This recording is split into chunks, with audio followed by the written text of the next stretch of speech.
کا راستہ بتایا گیا ہے، ہمارے اپنے نفس کو پاکیزہ بنانے کا راستہ پیش کیا گیا ہے۔ اس میں سبحان اللہ۔ بہت سے حقوق بیان کیے گئے ہیں، آنکھ کے کیا حقوق ہیں، ہمارے جسم کے مختلف اعضاء کے ہم پر کیا حق ہیں، ہم بھائی چارگی کے ساتھ کس طرح زندگی گزارے، ہمسائے کے، اسی میں امام نے برادران ایمانی کے حق یعنی مومنین کے حقوق بیان کیے ہیں کہ مومن کا ایک دوسرے کے اوپر کیا حق ہے۔ اہل بیت ٹی وی کے اس پلیٹ فارم سے اتحاد بین المومنین کا یہ خوبصورت سا پروگرام آپ کی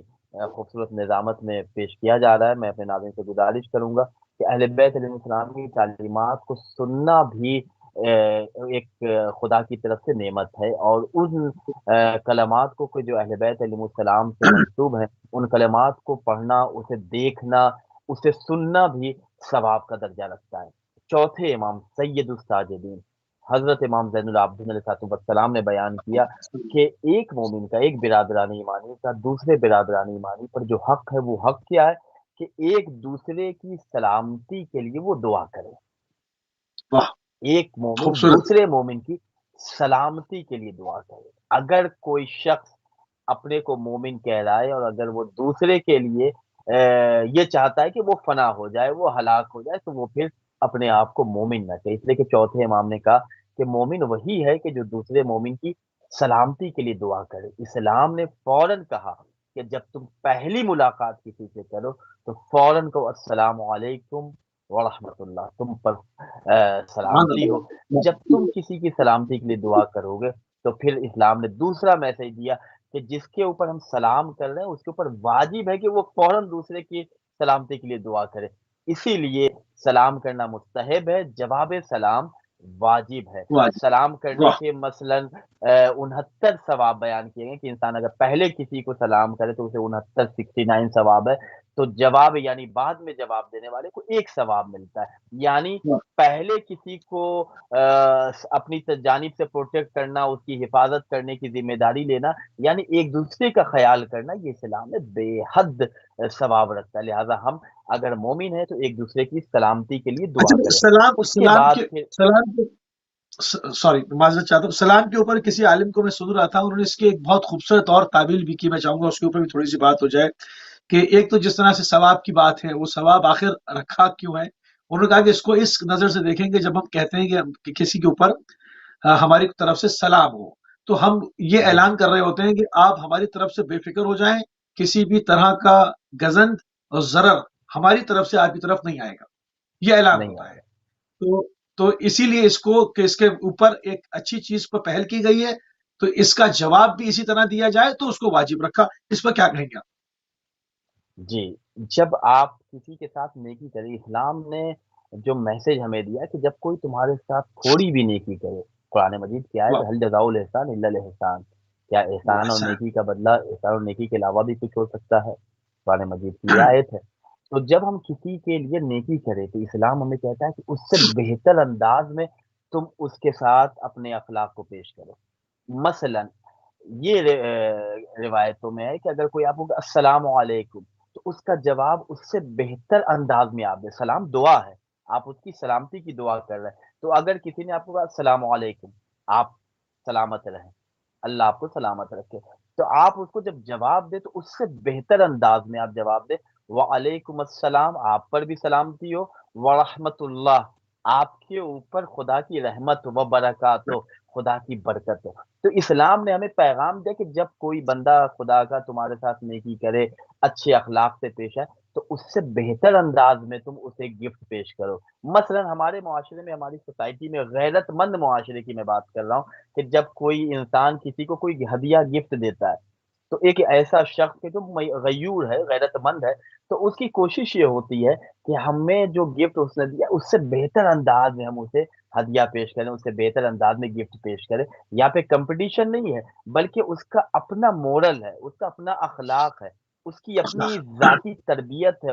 جس ماحول میں اس کی پرورش ہوئی ہے۔ اگر ماحول اسلامی ہے، اگر ماحول اہل بیت علیہ السلام کی محبت والا ماحول اسے ملا ہے، کردار اہل بیت علیہ السلام کی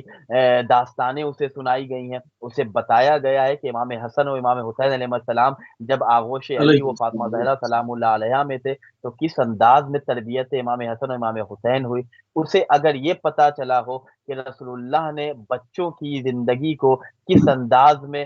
تربیت کے گہوارے میں گزارنے کے لیے بیان کیا ہے، تو جب ایسے ماحول سے انسان پروان چڑھتا ہے تو اسے اگر آپ تھوڑی سی بھی نیکی کریں گے اس کے ساتھ تو وہ یہ ضرور کوشش کرے گا کہ ہم اس سے بہتر انداز میں اس کے ساتھ نیکی کریں۔ کوئی اچھا گفٹ اگر اسے کسی نے دیا تو وہ یہ ہمیشہ کوشش کرے گا کہ اس نے ہمیں ہدیہ گفٹ دیا ہے، اس نے تحفہ پیش کیا میری خدمت میں، تو اس سے بہتر انداز میں ہم اس کے ساتھ اس نے سلوک سے پیش آئے، سبحان اس اللہ۔ سے بہتر انداز میں اسے گفٹ دیا۔ تو یہی اسلام ہے۔ اچھا، چوتھے امام نے اسی جی کے جی حوالے سے بیان کیا کہ مومن کے حقوق آپس میں ایک دوسرے کے اوپر یہ ہیں کہ وہ ایک دوسرے کے لیے سلامتی کے لیے دعا کریں۔ آگے امام دعا کریں۔ بیان کرتے ہیں کہ اگر تم کسی مومن کو دیکھ لو، اگر کسی امام کے چاہنے والے کو، اپنے برادر ایمانی کو دیکھ لو کہ وہ اگر کسی برائی میں ملوث ہے تو اس کے ساتھ نرمی سے پیش آؤ۔ اگر تم دیکھو کہ وہ کوئی برائی کر رہا ہے، اگر کوئی گناہ میں مبتلا ہے تو تم اس کے ساتھ نرمی سے پیش آؤ، اس کی اصلاح کرو۔ یہ حق ہے ایک مومن کا دوسرے مومن پر، نہ یہ کہ کسی کو کسی عیب میں، کسی برائی میں ملوث دیکھا تو ہم نے اس کا پرچار کرنا شروع کر۔ انشاءاللہ آگے کے سوال میں اس کا بھی جواب دوں گا۔ تو بالکل مومن کا صحیح۔ حق ایک دوسرے اچھا، کے اوپر یہ ہے کہ ایک دوسرے کی سلامتی کے لیے دعا کرے۔ اگر ایک دوسرے کو برائی میں، کسی گناہ میں ملوث دیکھے تو اس کے ساتھ نرمی سے پیش آئے اور اس کی اصلاح کی کوشش کرے۔ وہ یہ چاہے کہ اس کے اندر سے یہ عیب ختم ہو جائے، یہ برائی ختم ہو جائے، اس گناہ سے وہ پاک ہو جائے۔ اس بیماری طرح اچھے بیماری لوگوں، بیماری کو ختم جی جی، بیماری کو ختم کیا جائے، نہ کہ بیمار کو مار ڈالا جائے، واہ، بے شک اچھے لوگوں کے ہے نا؟ حق میں شکر گزار رہو، یعنی آپس میں ایک دوسرے کا شکریہ ادا کرتے رہو، ایک دوسرے کے ساتھ محبت کے ساتھ پیش آؤ۔ ایسا نہ ہو کہ تمہارے وجود سے اس دوسرے مومن کو تکلیف ہو جائے، ضرر ہو جائے۔ اسلام تو ہمیں یہ پیغام دیتا ہے کہ اگر تمہارا کوئی پڑوسی، نیبر، ہمسایہ اگرچہ غیر مسلم بھی ہے تو تم اپنے اخلاق سے ایسا نہ ہو کہ وہ تمہارے وجود سے تکلیف محسوس کرے، تم اس کا بھی خیال کرو۔ ایسا نہ ہو کہ تم پیٹ بھر کے سو جاؤ اور تمہارا پڑوسی وہ بھوکا رہے۔ تو ہم اس اسلام کے ماننے والے ہیں، اس اہل بیت علیہ السلام کی تعلیمات کے پیرو ہیں، ان بالکل کی صحیح۔ تعلیمات پر ہم اچھا، عمل کرتے ہیں۔ تو چوتھے کیا امام نے یہ مومن، بتایا۔ اس کے بعد ایک میں اس کو اچھا اس جواب کو مکمل کر دوں۔ امام نے کہا کہ ایک مومن کا دوسرے مومن پر حق یہ ہے، امام جعفر صادق علیہ السلام کی بھی ایک حدیث علیہ ہے اسی حوالے سے، السلام، کہ جو تم اپنے لیے پسند کرو وہی دوسرے واہ، کے لیے پسند کرو۔ میں سبحان اللہ، اگر واہ، تم چاہتے ہو کہ کوئی تمہاری برائی نہ کرے تو تم بھی اس کی برائی کسی اور کے سامنے نہ کرے۔ تم چاہتے ہو کہ میرا لباس مطلب بہترین لباس میں پہنوں، کوئی مجھے گفٹ دے تو وہ بہت اچھا دے، تو تم بھی کسی کو اگر لباس دو، کسی کو گفٹ دو تو وہ بھی اسی طرح دو جیسا تم کسی اور سے توقع رکھتے ہو۔ اگر تم کھانا اچھا کھانا چاہتے ہو، یا یہ چاہتے ہو کہ تمہاری دعوت اگر کہیں ہو، تمہاری دعوت پہ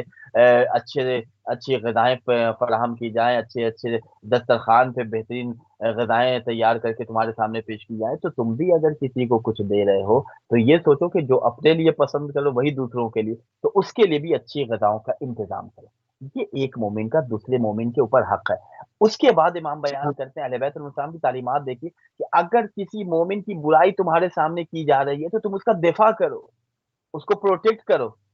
ایسا نہیں ہے، ایسا نہ ہو کہ تم بھی اس کے ساتھ مل کے اس کی برائی کرنے لگے، بلکہ تم اس کی برائی کے حوالے سے دفاع کرو کہ ایسا نہیں ہے، تم غلط بیانی سے کام لو۔ تو ایک مومن کا دوسرے مومن پر یہ حق ہے مختصر، کہ جو اپنے لیے پسند کرو وہی اس کے لیے پسند کرو، جو اپنے لیے تم ناپسند کرتے ہو اسی چیز کو اس کے لیے بھی ناپسند کرو۔ یہ مختصر سا جواب آپ کے اس پروگرام میں سبحان میں اللہ، اہل بیت سبحان علیہ السلام اللہ۔ کی اچھا، کیا تعلیمات کی روشنی کیا میں۔ مومن کیا مومن اور غیر مومن برابر ہو سکتے ہیں؟ مگر جہاں پر میں یہ سوال آپ کے محضر میں قبلہ کر رہا ہوں، وہاں پر مالک اشتر رضی اللہ تعالیٰ عنہ کو جو جی مولا امیر المومنین نے خط دیا، اس کو بھی ذہن میں رکھ کے پھر اس کا جواب مرحمت فرمائیے قبلہ۔ جی جی، قرآن مجید کی آیت کا ہی میں سہارا لوں گا۔ قرآن مجید میں خداوند کریم کا یہ بہت قول فیصل ہے اور فیصلہ کن جملہ ہے، اور قرآن کا فرمان بھی ہے،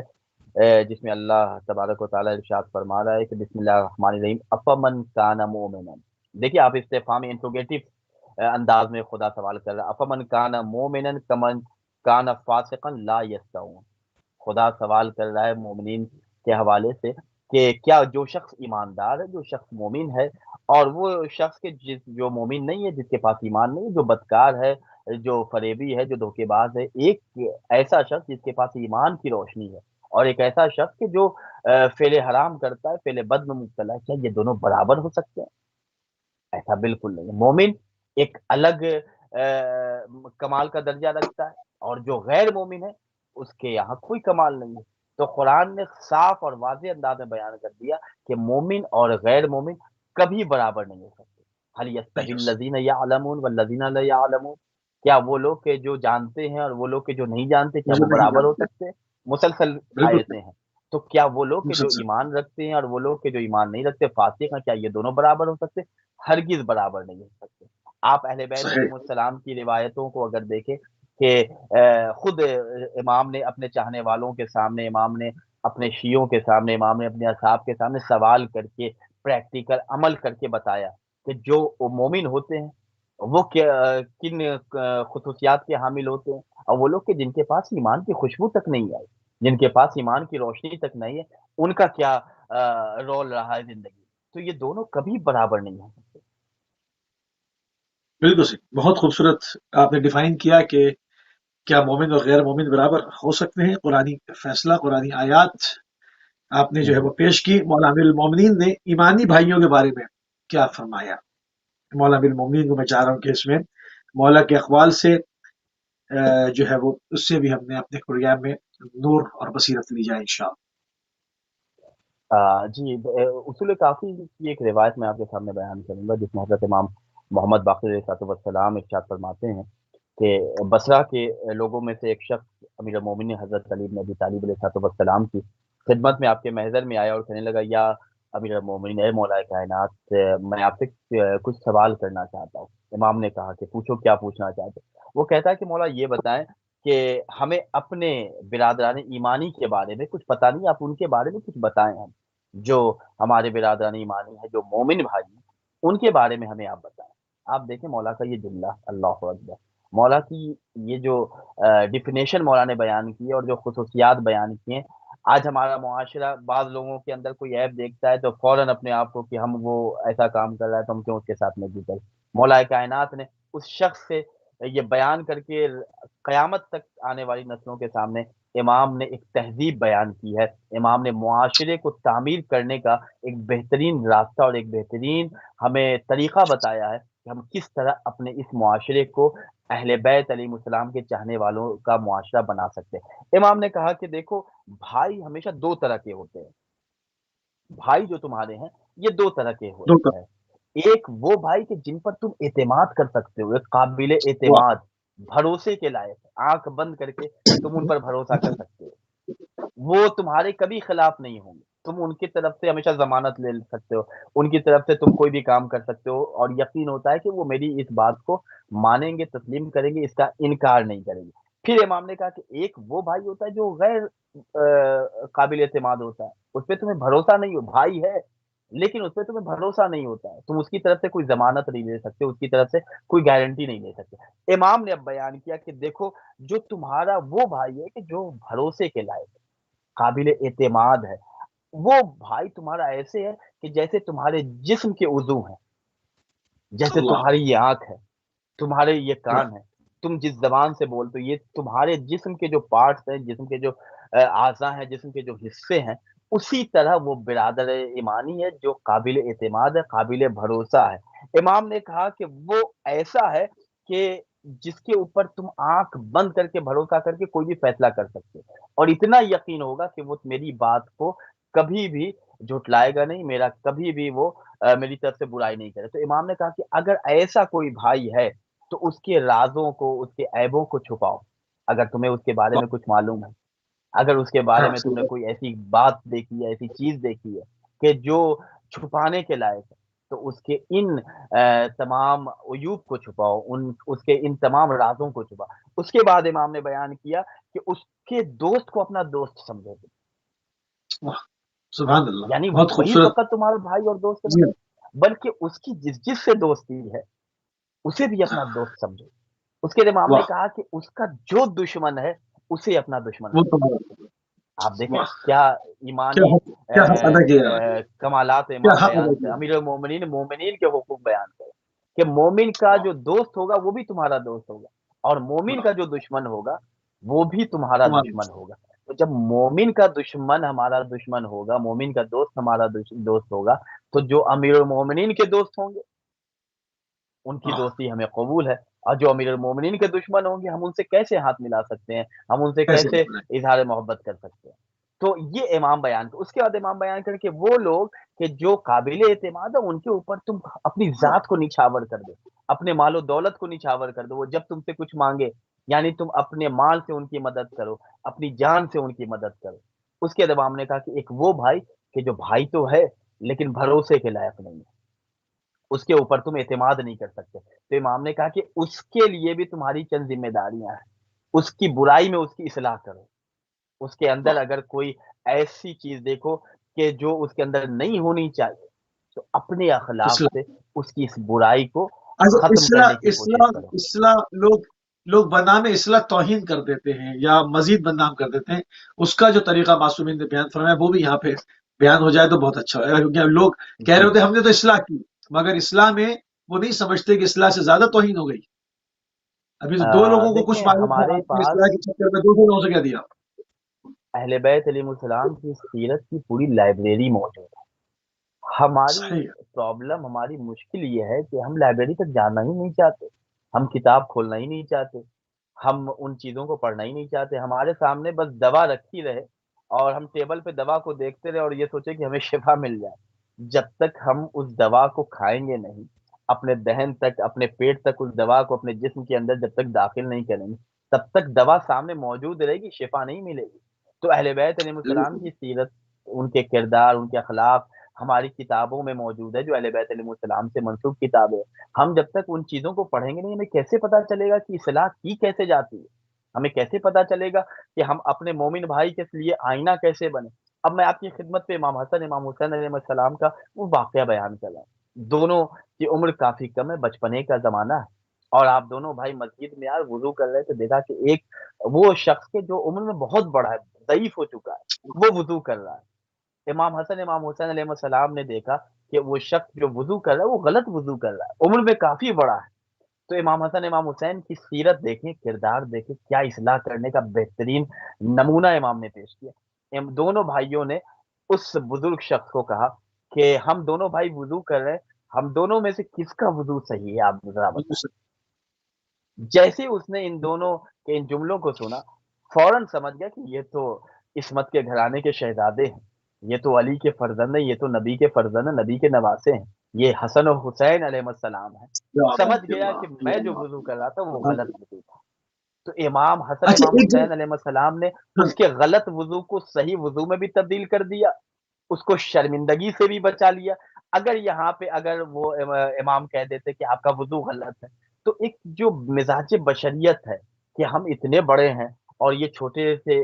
سی عمر میں ہمیں یہ سمجھا رہے ہیں، تو سمجھانے کا ایک طریقہ ہوتا ہے۔ اگر کسی کے اندر کوئی عیب، کوئی برائی دیکھے تو سب سے پہلے امام اہل بیت علیہ السلام کی روایت ہے کہ آپ اسے تنہائی میں لے جا کر اسے بتائیں۔ اچھا، بتانے کا بھی، امر بالمعروف کا بھی ایک طریقہ ہوتا چاہیے۔ وہ طریقہ طریقہ ہے، کیا ہے کہ سبحان ہم اللہ۔ اسے یہ سمجھا سکیں کہ جو تم کر رہے ہو وہ غلط ہے۔ ایسا نہ ہو کہ ہم جو غلطی کی بات اسے بتا رہے وہ خود اسے غلط لگ جائے۔ تو ہم کیونکہ اہل دوسروں بیت کی سیرت دوسروں کو کے فالو سامنے کریں، نہ یہ دوسروں کہ کے غیر سامنے اصلاح اہل بیت۔ دوسروں کے سامنے اصلاح کرنا الٹا اس کی توہین ہے اور اس کو آپ کا دشمن بھی جی جی بنا سکتی ہے کہ 10 لوگوں کے سامنے اصلاح کی جا رہی ہے۔ تو اس طرح سے بھی معصومین کے فرمودات میں وارد ہوا۔ میں چاہوں گا تھوڑی سی اس پر بات کر کے پھر ہم تیزی سے آگے بڑھیں۔ جی جی جی جی یہ آپ انسانی فطرت ہے کہ اگر کسی شخص کو آپ مجمع عام میں آپ سمجھانے لگے، اگر آپ کسی کی غلطی پہ اسے سب کے سامنے ٹوک دیں، تو جس طرح اگر ہمیں کوئی سب کے سامنے ٹوک دے، آپ کو کوئی سب کے سامنے ٹوک دے، تو اسی طرح اگر ہم کسی شخص کی اگر اصلاح کرنا چاہتے ہیں، اصلاح کی نیت ہونی چاہیے، نہ یہ کہ اپنے آپ کو ہم وہ سمجھ لے کہ ہمارے اندر کوئی عیب ہی نہیں ہے، ہمارے اندر کوئی برائی ہی نہیں ہے۔ اہل بیت علیہ السلام جو معصومین علیہ السلام، اللہ نے جسے عصمت مطلقہ پہ فائز کیا، جن کے یہاں رجس کا گزر بھی نہیں ہے، لِیُذْهِبَ عَنْکُمُ الرِّجْسَ أَهْلَ الْبَيْتِ وَيُطَهِّرَکُمْ بھائی تطہیرا۔ اللہ نے انہیں ولایت عطا کی ہے، اللہ نے ان کے عمل کو اپنا عمل بتایا ہے، یہ جو کرتے جائیں گے وہی اسلام بنتا جائے گا۔ تو جب ان ذوات مقدسات کی اگر ہم زندگی کو دیکھیں، جب یہ اصلاح کرتے ہوئے نظر آتے ہیں تو ان کی اصلاح کا طریقہ کچھ اور ہے، آج ہمارے معاشرے میں اصلاح کا طریقہ کچھ اور ہے۔ اگر ہم واقعا دوسرے کی غلطی کو صحیح کرنا چاہتے ہیں تو اس کے لیے بہترین طریقہ یہ ہے کہ ہم اہل بیت علیہ السلام کی بتائی ہوئی سیرت پہ عمل کریں، اسے اس انداز میں ہم سمجھائیں کہ سامنے والے کو اپنی غلطی کا بھی احساس ہو جائے اور اس کی جبین پر، اس کی پیشانی پر شرمندگی کا پسینہ بھی نہ آئے کہ ہمیں سب کے سامنے آپ نے ٹوک دیا۔ آج جو معاشرے میں ہوتا ہے، بلکہ کبھی کبھی تو ایسا ہوتا ہے کہ اگر کسی کو اس کی غلطی پہ ٹوکا جائے لیکن غلط طریقے سے ٹوکا جائے تو بجائے اس کے کہ وہ صحیح راستے پر آئے، وہ اور غلطیوں پہ غلطی کرتا جاتا ہے۔ تو اسلام نے، خدا نے ہمیں منع کیا ہے کہ کسی بھی مومن کی توہین نہ کرو، کسی مومن کو اذیت نہ دو، کسی مومن کی برائی نہ کرو۔ انشاءاللہ اگلے سوالات میں اس کے جواب میں آپ کی خدمت پیش کروں گا۔ بالکل صحیح، بہت خوبصورت طریقے سے جو ہے اس کے اوپر بھی بات ہو گئی۔ اچھا، آپس میں جو مومنین نے تعلقات رکھنے ہیں، اب اس کو ہم مختلف ایک تو روایات کی روشنی میں دیکھنے کی کوشش کریں گے، پھر تعلقات اب چونکہ دور تبدیل ہو چکا، پہلے تو تعلقات کا مقصد یہ ہوتا تھا کہ آپ جس علاقے میں رہ رہے ہیں وہاں جو آپ کی ایک جمعیت رہ رہی ہے، کنبہ رہ رہا ہے، آپ کی برادری ہے، مختلف اور دول کے لوگ ہیں جہاں پر ہیں، وہ ایک سوسائٹی بن جاتی تھی۔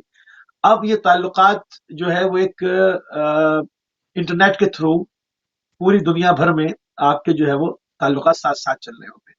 تو اس پوائنٹ کو جی بھی اس کے اندر شامل کر کے کہ ہمیں کس طرح سے تعلقات رکھنے ہیں، کیونکہ اب وہ صرف ایک علاقے تک، ایک منطقے تک محدود نہیں رہ گئے ہیں۔ تو انسان ایک وقت میں نہ جانے کہاں کہاں پہ اس کے تعلقات ہوتے ہیں، اور گفتگو روز جو ہے وہ روزانہ ایام میں ہو رہی ہوتی ہے۔ ان تمام چیزوں کو قبلہ اس پہ ایک روشنی ڈالتا قرآن مجید کی آیتوں کی طرف اگر ہم نگاہ کریں تو قرآن مجید میں لا رسم ولا یابت اللہ کی کتاب مبین، ہر سوال کا جواب ہے۔ اہل بیت علیہ السلام کی روایتوں کا اگر ہم مطالعہ کریں تو بہت سی آیتیں، بہت سی روایتیں، جیسے قرآن مجید کی ایک آیت ہے کہ جس میں اللہ رب العزت ارشاد فرما رہا ہے، بسم اللہ الرحمن الرحیم، واعتصموا بحبل اللہ جمیعا ولا تفرقوا، اللہ کی ہے۔ رسی کو مضبوطی سے تھامے رہو، اللہ کی رسی کو مضبوطی سے پکڑے رہو اور آپس میں تفرقہ نہ کرو، یعنی ایک ساتھ زندگی گزارو، مل جل کے اتحاد کے ساتھ زندگی گزارو۔ جب مل جل کے تم کوئی کام کرو گے، مل جل کے خدا کی عبادت کرو گے، مل جل کے تم اگر زندگی ایک ساتھ اپنے معاشرے میں رہو گے تو پھر تمہیں کوئی نقصان، تمہارا دشمن بھی تمہیں نقصان نہیں پہنچا سکتا۔ تنہا رہو گے تو تمہارا کمزور سے کمزور دشمن بھی تمہیں نقصان پہنچانے کی کوشش کرے گا، لیکن جب تم ایک جماعت کے ساتھ زندگی گزار رہے تو ہر دشمن تمہاری طرف نگاہ کرنے سے پہلے 100 بار سوچے گا کہ یہ اکیلے نہیں ہے، میں اگر اس کی طرف آنکھ اٹھاؤں گا تو اس کی پوری جماعت ایک ساتھ میرا مقابلہ کرے گی۔ تو ایک فائدہ یہ ہے۔ دوسری جگہ رسول اللہ حضرت محمد مصطفیٰ صلی اللہ علیہ وآلہ وسلم صلی کی ایک اللہ روایت ہے علیہ کہ جس میں وسلم۔ ارشاد رسالت مآب ہے، آپ بیان کرتے ہیں، ایھا الناس علیکم بالجماعہ، آپ دیکھیں جماعت، اتحاد، مل جل کے ایک ساتھ رہنا، اس کے کیا فوائد ہیں۔ رسول اللہ نے بیان کیا کہ اے لوگوں، صلی ایک اللہ ساتھ مل جل کے رہو، اکٹھے رہو، با جماعت رہو۔ اب میں اس کا فائدہ آپ کی خدمت میں بیان کرتا ہوں۔ تنہائی میں ہم کوئی عبادت کرتے ہیں، اکیلے کمرے میں ہیں، اپنے گھر میں ہیں، زیادہ خلوص پایا جاتا ہے، لیکن خداوند کریم نے کہا کہ جماعت کے ساتھ نماز پڑھو، اکٹھا ہو کے میری عبادت کرو، جبکہ تنہائی میں زیادہ خلوص عبادت میں نظر آتا ہے، زیادہ اللہ کی قربت ہم محسوس کرتے ہیں۔ جماعت میں چونکہ بہت سے لوگ ہوتے ہیں تو کہیں نہ کہیں خلوص میں کچھ کمی آ جاتی ہے، وہ بھی ہمارے ساتھ ہے، وہ بھی ہمیں دیکھ رہا ہے، لیکن جب ثواب ہم دونوں کا دیکھتے ہیں تو تنہا جو عبادت کرتے ہیں اس کا ثواب کم نظر آتا ہے، جماعت کے ساتھ جو ہم عبادت کرتے ہیں تو اس کا ثواب کچھ اور نظر آتا ہے۔ یہاں تک بیان ہے روایت میں کہ اگر تمہاری دعا قبول نہیں ہو رہی ہے تو تم کئی مومنین آپس میں اکٹھا ہو جاؤ، ایک ساتھ مل کر خدا کی بارگاہ میں دعا کرو۔ اس کی جب تفسیر کی گئی کہ جب ایک ساتھ جماعت میں کئی لوگ دعائیں کرتے ہیں تو اگر اس جماعت کی خدا دعا سن رہا ہے اور اس میں کئی لوگ ہیں، کسی ایک کی دعا اللہ قبول کرے گا، تو اللہ کی عدالت کے خلاف ہے کہ ایک ہی جگہ کئی لوگ دعا کریں اور ایک کی دعا قبول کرے اور بقیہ کی دعا قبول نہ کرے۔ تو جماعت کا واہ یہ فائدہ ہے۔ آپ نے بڑا اچھا سوال کیا کہ اس وقت ذرا سا دنیا کا رنگ بدل گیا ہے، دنیا کا نقشہ بدلا ہے، آج دنیا تبدیل ہو گئی ہے۔ پہلے ہم لوگ ایک محلے میں ایک شہر میں رہتے تھے، آپس میں ایک دوسرے سے پہچان ہوتی تھی، اب نئے نئے ملکوں میں ہم جا رہے ہیں، کسی سے جان پہچان نہیں ہوتی۔ یہی وجہ ہے کہ یہ جو عزا خانہ بنایا جاتا ہے، یہ جو حسینیہ بنایا جاتا ہے، جہاں امام حسین علیہ السلام کی مجلسیں ہوتی ہیں، اللہ اہل بیت علیہ السلام کی خوشیوں کی محفلیں منعقد کی جاتی ہیں، وہ مسجد کے جہاں ہم نماز جمعہ پڑھنے جاتے ہیں، نماز فجرانہ جا کے ادا کرتے ہیں، تو اس کا مقصد ہی یہ ہے کہ جو لوگ آپس میں ایک دوسرے سے بالکل انجان ہیں، جب یہاں پر آئیں تو ایک دوسرے کی احوال پرسی کریں، ایک دوسرے سے وہی ملاقات کریں، ایک دوسرے سے ملاقات کریں اور ایک دوسرے کی خیریت پوچھیں۔ نہ یہ کہ آپ اپنے گھر سے آئے، سینٹر میں آئے، وضو کیا، نماز پڑھے، آپ اپنے گھر چلے گئے۔ مجلس میں ہم آئے، مجلس میں جتنی دیر مولانا صاحب نے مجلس پڑھ رہے ہیں یا محفل میں جو شعراء کرام اشعار پڑھ رہے ہیں، ہم نے سنا، بغیر کسی سے ملاقات کے ہم گھر چلے گئے۔ تو یہ مقصد جماعت نہیں ہے، یہ مل جل کر زندگی کو، بلکہ اس کا مقصد یہ ہے کہ آپ ایک جگہ اکٹھا ہو رہے ہیں تو ایک دوسرے کو آپ جانیں، آپ کس ملک سے آئے ہیں، آپ کس شہر سے متعلق ہیں، آپ کا گھر کہاں ہے، اکٹھا یہاں اکٹھا آپ کیا کہاں بھی سے اسی رہ لیے رہے جا ہیں، رہا تو ہے نا، ایک دوسرے کے بارے میں آپ کو معلوم ہونا چاہیے۔ اکٹھا کیا بھی اسی لیے جا رہا ہے کہ سب کی خبر گیری ہوتی رہے، اگر کوئی نہیں آ رہا تو پتا ہو کہ بھائی وہ نہیں آیا ہے، تو جا کے معلوم کریں گے کیوں نہیں آیا۔ اب جب جمع ہی نہیں ہوں گے تو ایک دوسرے کی خیریت بھی دریافت نہیں کر پائیں گے، اس کی پرابلمس کا علم نہیں ہوگا۔ بہت خوبصورت بات آپ نے کی۔ اچھا، یہ جمع ہونے کے فوائد پہ بات ہوئی تھی، اب ہم دیکھتے ہیں چونکہ ہمارے معاشرے کے اندر تعلیمات اسلامی جو ہیں، جو اہل بیت علیہ السلام کی تعلیمات ہیں، جو محمد علیہ السلام کا بتایا ہوا طریقہ ہے معاشرت کرنے کا، وہ حلقہ ہو گیا ہے، وہ مفقود ہو گیا ہے، وہ اس کو وہ نظر نہیں آتا، نام کے ہیں سب وہ چیزیں، میں سب کو نہیں کہہ رہا ہوں معذرت کے ساتھ، مگر ایک اکثریت کی بات کر رہا ہوں۔ تو اب ہم دیکھتے ہیں کہ جہاں پر زیادہ لوگ جمع ہیں وہاں زیادہ جو ہے وہ جھگڑے فساد ہو رہے ہیں، فلاں شخص کا بیٹا ترقی کر گیا، زیادہ پڑھ گیا، وہ دوسرے جل رہے ہیں۔ یہ نہیں کہ بھائی اپنی اوصاف میں، اپنے کمالات میں اضافہ کریں، اور ان میدانوں میں جہاں پر سابقہ کرنے کا، جہاں پر مقابلہ کرنے کا حکم دیا گیا ہے وہاں کریں، نہ کہ حسد کر رہے ہیں، جل رہے ہیں۔ اب یہ معاملہ جب ہم تعلیمات اسلامی نکال لیں گے تو جمع ہونے کے پھر ہمیں ضرر کا بھی سامنا ہے۔ اس پہ تھوڑی سی بات کر لیں کیونکہ ٹائم ہمارے پاس کم ہو رہا ہے، 10 منٹ ہے، اور اس میں ہم نے جو ہے وہ مزید ایک دو پوائنٹس اور بھی اٹھانے ہیں بھی۔ اس پر کیا کہیں گے؟ جب جمع تو ہیں، جمع ہوئے تھے حکم تھے، مگر ہم نے وہ تعلیمات ہی چھوڑ دی، اب وہ ہمیں ضرر دے رہا ہے، ایک دوسرے پر نگاہیں پھوس لگائی جا رہی ہے، جل رہے ہیں، مطلب آپ کے سامنے ہے سب۔ جی، بسم اللہ، فضل، بسم اللہ فرمائیے۔ آپس میں ایک جگہ اکٹھا ہو جائے، تو اس کا مقصد یہ بیان کیا گیا ہے کہ ایک دوسرے کی خبر گیری، جیسا بھی آپ نے کہا، احوال پرسی ہونی چاہیے، ایک دوسرے کے بارے میں معلومات ہونا چاہیے۔ اس کے بعد مقصد یہ نہیں ہے کہ آپ جب اکٹھا ہوں تو ایک دوسرے کی عیب جوئی میں لگ جائیں، آپ ایک دوسرے کے ساتھ نیکی کریں، ایک دوسرے کے ساتھ احسان کریں، ایک دوسرے کے ساتھ محبت کے ساتھ پیش آئیں۔ یہ اسلام کا طریقہ ہے۔ صحیح، آپ کی آواز ذرا کٹ رہی ہے، پھر سے سوال جی دوہرائیں۔ آپ کے پاس کلیئر ہے، آپ گفتگو فرماتے رہیں، بالکل، آپ جب آپ مکمل کریں میں آگے بڑھوں گا۔ بسم اللہ، جی جی، تو فضل سے مومنین بسم جب اللہ۔ ایک جگہ اکٹھا ہوں تو ایک دوسرے کے ساتھ نیکی کے ساتھ، اچھا اس میں علماء نے بڑی اچھی مثال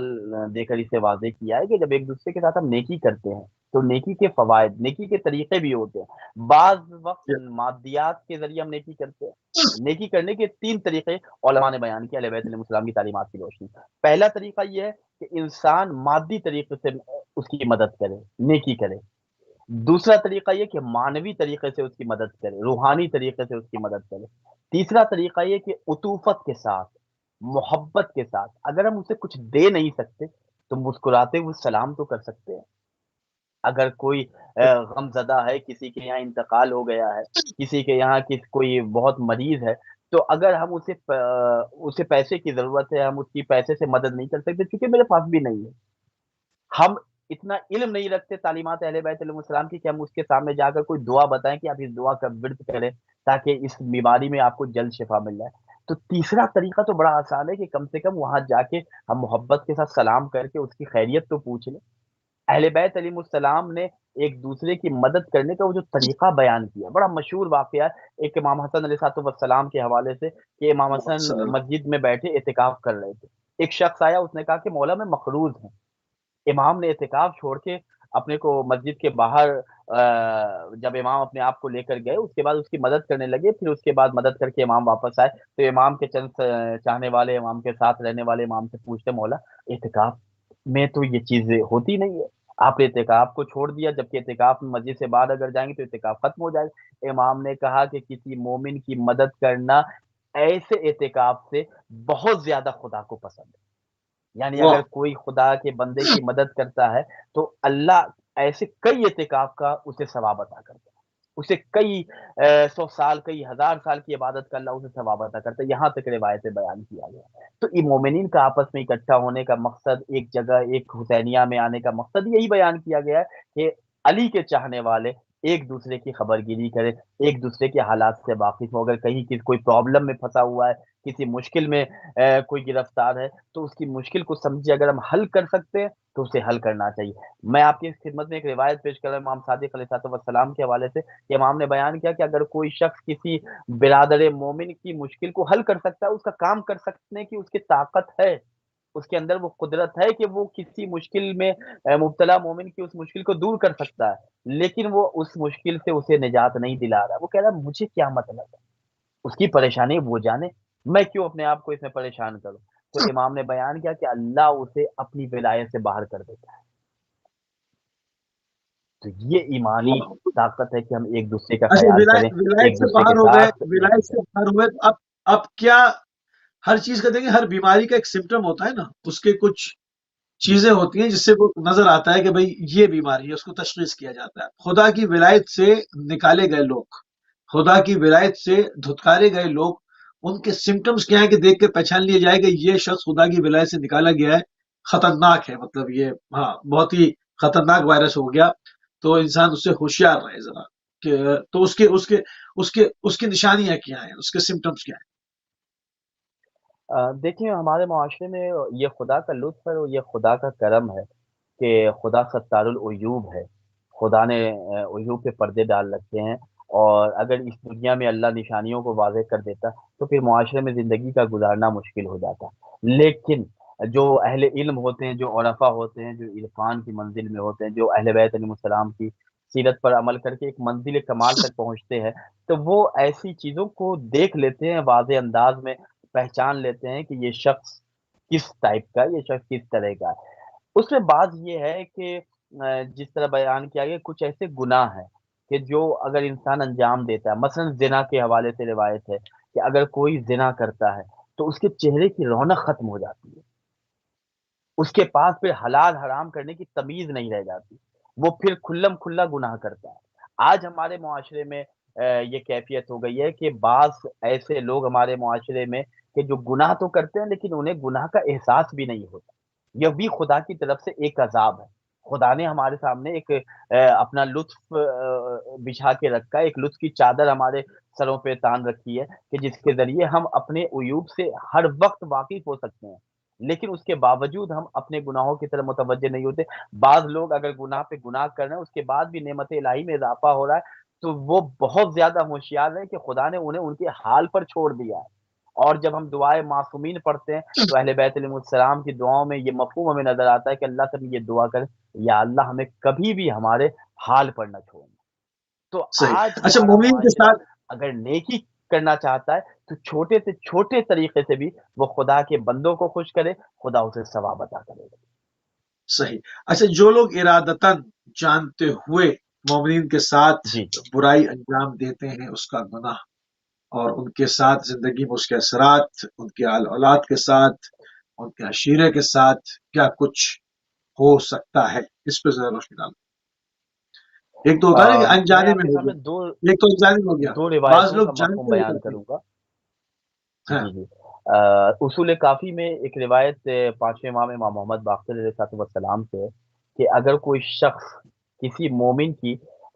برائی کرے، کسی مومن کی غیبت کرے، کسی مومن کے عیب کو ظاہر کرے، اور اس کا ارادہ یہ ہو کہ ہم اس عیب کو، اس برائی کو دوسرے کے سامنے پیش کریں تاکہ یہ مومن اس کے سامنے رسوا ہو جائے، سوسائٹی میں یہ ذلیل ہو جائے۔ آج جو اس کی عزتیں ہو رہی ہیں تو وہ عزت ختم ہو جائے، لوگ اس کو برا بھلا کہیں۔ تو امام محمد باقر علیہ السلام بیان کرتے کہ اگر کوئی شخص، اچھا دوسرے اگلا جملہ یہ ہے کہ اگر کوئی کسی مومن کے نقصان کا خواہاں ہو کہ اس کو نقصان ہو جائے، بڑا آج ہاں اس کے پاس مال و دولت سے لبڑے زندگی وہ گزار رہا ہے، تو اللہ کرے کہ اس کو اس کی تجارت میں نقصان، یہ اگر وہ دعا بھی کر، یہ نیت بھی کر رہا ہے، اگر ایسی خواہش بھی کر رہا ہے، تو امام نے بیان کیا کہ اللہ اسے اپنی ولایت، اپنی بارگاہ سے نکال کے شیطان کے سپرد کر دیتا ہے کہ تم اللہ شیطان اکبر۔ کے دوستوں میں شمار ہو جاؤ۔ پھر ایک روایت شیخ صدوق علیہ الرحمہ ثواب الاعمال کتاب میں بیان کرتے ہیں کہ ایک دن مسجد نبوی میں پیغمبر اسلام حضرت محمد مصطفیٰ صلی اللہ علیہ وآلہ وسلم مسجد نبوی سے نماز ادا کر کے باہر آئے، اور جیسے ہی در مسجد پہ آئے تو اپنے ہاتھ کو مسجد کی دیوار پہ مارتے ہوئے کہتے، ایک آہ بھرتے ہیں، اور آہ بھر کے کہتے میں تم سب کو خبر دے رہا ہوں کہ اگر کوئی شخص کسی مومن کی برائی کرتا ہے اور کسی مومن کے حوالے سے برا سوچتا، برا خیال کرے، اور اس مومن کے کسی عیب کو دیکھ کر دوسروں کے سامنے اس کے عیب کو اس نیت سے بیان کرے کہ اس کی جو عزت ہو رہی ہے وہ عزت ختم ہو جائے، یہ ذلیل و رسوا ہو جائے، تو اللہ اسے اپنی ولایت سے نکال کر شیطان اور ابلیس کی ولایت میں داخل کرتا ہے، اور اس شخص کے اس عیب کو اللہ ظاہر کر دے گا کہ جو وہ چھپ کے کرتا ہے، اور اس عیب کے بارے میں سوائے اس کے اور اس کے خدا کے کسی کو نہیں معلوم۔ تو یہ اللہ ایسی برائی آج ہمارے معاشرے میں، بعض لوگ ایسے ہیں کہ جن کا کام، جن کا مشغلہ ہی یہی ہے کہ وہ کہیں بیٹھ جائیں، کسی کے ساتھ بیٹھ جائیں، کسی وقت بیٹھ جائیں، وہ دوسرے کی برائی کرنے سے باز نہیں آتے۔ تو ہوشیار ہو جائیں کہ اپنے آپ کو اس فعلے حرام سے محفوظ رکھیں، گناہ کبیرہ سے محفوظ رکھیں۔ اللہ ہم سب کو اس کینسر سے محفوظ رہنے کی توفیق کرامت فرمائے۔ جزاک اللہ قبلہ، انتہائی مشکور ہیں اور انتہائی ممنون بھی ہیں کہ آپ نے ایک مرتبہ پھر اپنا قیمتی ٹائم اہل بیت ٹی وی کو دیا، اور بہت ہی اہم موضوع کے ساتھ جزاک جو ہے وہ جہاں پر اتحاد بین المسلمین کی بات کرتے ہیں، وہاں اتحاد بین المومنین کی ضرورت کو سوا جانتے ہوئے اس کی اوپر بات کرنی بہت ضروری ہے، اور اخلاق مومن کی اخلاقیات کیا ہیں، ان کو اس کی ذمہ داریاں کیا ہیں۔ انسان کو کسی کو بھی، کسی فرد واحد کو بھی پروردگار نے عبث خلق نہیں کیا ہے، ہر انسان ایک مسئول ہے، اور اپنی مسئولیت کے ساتھ، اپنی ذمہ داریوں کے ساتھ اس دنیا میں بھیجا گیا ہے۔ تو وہ کیا کیا ہے، اس کے اپنے معاشرے کے ساتھ، مومنین کے ساتھ، ان تمام چیزوں کو آپ کے سامنے لے کر حاضر رہے۔ پوری کوشش کی اپنے وقت میں رہتے ہوئے زیادہ سے زیادہ مولا معصومین علیہ السلام کے فرامین کے تحت آپ کو ان تمام تعلیمات کا نچوڑ آپ کی خدمت عالیہ میں پیش کی جائے۔ ہمارے پروگرام کا ٹائم اس وقت تمام